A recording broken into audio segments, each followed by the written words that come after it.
Hi hello friends, welcome back to my channel cooking with Ramya. Mushroom hot and sour soup ಇದನ್ನು ಯಾವಾಗಲೂ ನಾವು ರೆಸ್ಟೋರೆಂಟಲ್ಲೇ try ಮಾಡಿರ್ತೀವಿ. ಸಿಂಪಲ್ಲಾಗಿ ಮನೇಲಿ ಹೇಗೆ ಮಾಡೋದಂತ ನೋಡೋಣ.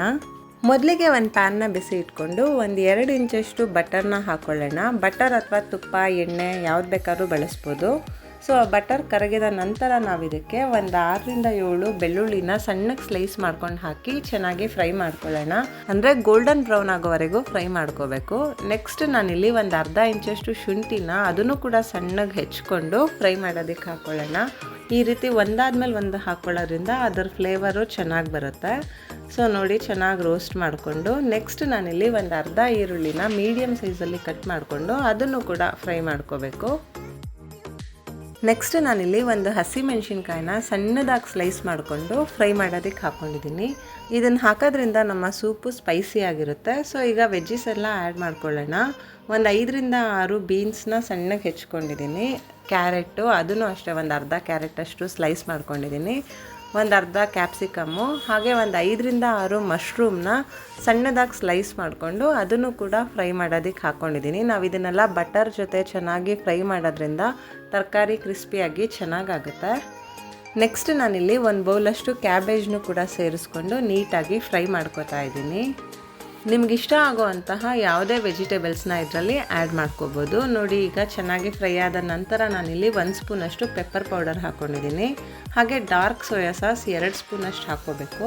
1 ಸ್ಪೂನಷ್ಟು ರೆಡ್ ಚಿಲ್ಲಿ ಸಾಸ್ನ ಕೂಡ ಇದರಲ್ಲಿ ಸೇರಿಸ್ಕೊಂಡಿದ್ದೀನಿ. ಹಾಟ್ ಆ್ಯಂಡ್ ಸೋರ್ ಸೂಪ್ ಆಗಿರೋದ್ರಿಂದ ಹುಳಿ, ಖಾರ ಎರಡರ ಫ್ಲೇವರನ್ನು ಈ ಸೂಪಲ್ಲಿ ಇರಬೇಕಾಗುತ್ತೆ. ಆದ್ದರಿಂದ ಇದನ್ನೆಲ್ಲ ಆ್ಯಡ್ ಮಾಡಿಕೊಂಡು ನೆಕ್ಸ್ಟ್ ನಾನಿಲ್ಲಿ ರುಚಿಗೆ ತಕ್ಕಷ್ಟು ಉಪ್ಪನ್ನ ಹಾಕ್ಕೊಂಡು ನೀಟಾಗಿ ಫ್ರೈ ಮಾಡ್ಕೊತಾ ಇದ್ದೀನಿ. ನೋಡಿ, ವೆಜಿಟೇಬಲ್ಸ್ ಎಲ್ಲ ಫ್ರೈ ಆದ ನಂತರ ನಾನಿಲ್ಲಿ 4-5 ಗ್ಲಾಸಷ್ಟು ನೀರನ್ನ ಹಾಕ್ಕೊಂಡು ಕುಕ್ ಮಾಡ್ಕೋತೀನಿ. ವೆಜಿಟೇಬಲ್ಸ್ ಎಲ್ಲ 50% ಅಷ್ಟು ಕುಕ್ ಆದರೆ ಸಾಕು. ಸೂಪ್ ಆಗಿರೋದ್ರಿಂದ ಅದರ ಟೇಸ್ಟ್ ಚೆನ್ನಾಗಿರುತ್ತೆ. ಸೊ ಈಗ ವೆಜಿಟೇಬಲ್ಸ್ ಎಲ್ಲ ಕುಕ್ ಆಗಿದೆ. ನಾನಿಲ್ಲಿ 1-2 ಸ್ಪೂನಷ್ಟು ಕಾರ್ನ್ಫ್ಲೋರಿಗೆ 4-5 ಸ್ಪೂನಷ್ಟು ನೀರನ್ನ ಆ್ಯಡ್ ಮಾಡಿಕೊಂಡು ನೀಟಾಗಿ ಕಲಸಿ ಇದರಲ್ಲಿ ಸೇರಿಸ್ಕೋಬೇಕು. ನೆಕ್ಸ್ಟ್ ನಾನಿಲ್ಲಿ ಸ್ವಲ್ಪ ಸ್ಪ್ರಿಂಗ್ ಆನಿಯನ್ನು ಕೂಡ ಇದರಲ್ಲಿ ಸೇರಿಸ್ಕೊಂಡಿದ್ದೀನಿ.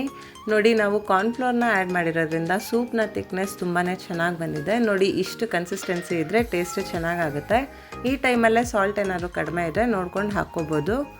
ಸೊ ಫೈನಲ್ ಆಗಿ ನಮ್ಮ mushroom hot and sour soup ರೆಡಿಯಾಗಿದೆ. ಇದರ ಸ್ಮೆಲ್ ಅಂತೂ ಅಲ್ಟಿಮೇಟ್ ಆಗಿರುತ್ತೆ.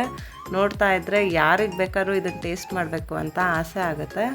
ವೆಜಿಟೇಬಲ್ಸ್ ತಿನ್ನಲ್ಲ ಅನ್ನೋ ಮಕ್ಕಳಿಗೆ ಈ ರೀತಿಯಾಗಿ ಸೂಪ್ ಮಾಡಿಕೊಟ್ರೆ ಹೆಲ್ತಿಯಾಗಿ ಮತ್ತು ಟೇಸ್ಟಿಯಾಗಿ ಕೂಡ ಇರುತ್ತೆ. ಹುಷಾರಿಲ್ಲ, ನಾಲ್ಗೆ ಎಲ್ಲ ಕೆಟ್ಟೋಗಿದೆ ಅನ್ನೋ ಟೈಮಲ್ಲಿ ಈ ರೀತಿಯಾಗಿ ಸೂಪ್ ಮಾಡ್ಕೊಂಡು ಕುಡಿದ್ರೆ ನಾಲ್ಗೆಗೆ ರುಚಿ ಅಂತೂ ತುಂಬಾ ಚೆನ್ನಾಗಿ ಅನಿಸುತ್ತೆ. ತುಂಬಾ ಕಡಿಮೆ ಖರ್ಚಲ್ಲಿ ನಾವು ಹೈಜೀನಾಗಿ ಮನೆಯಲ್ಲೇ ಮಾಡಿಕೊಂಡು ಮನೆ ಮಂದಿಯೆಲ್ಲ ಕುಡಿಬಹುದು. ಆರಾಮಾಗಿ ನಾವು 10-15 ಮಿನಿಟ್ಸಲ್ಲೆಲ್ಲ ಈ ಸೂಪ್ನ ಪ್ರಿಪೇರ್ ಮಾಡ್ಕೋಬೋದು. ಯಾರಿಗೆಲ್ಲ ಈ mushroom hot and sour recipe ಇಷ್ಟವಾಯಿತೋ ನನ್ನ ಚಾನಲ್ಗೆ ಸಬ್ಸ್ಕ್ರೈಬ್ ಮಾಡಿ. ಈ ವಿಡಿಯೋನ ನಿಮ್ಮ ಫ್ರೆಂಡ್ಸ್ ಆ್ಯಂಡ್ ಫ್ಯಾಮಿಲಿ ಜೊತೆ ಶೇರ್ ಮಾಡಿ.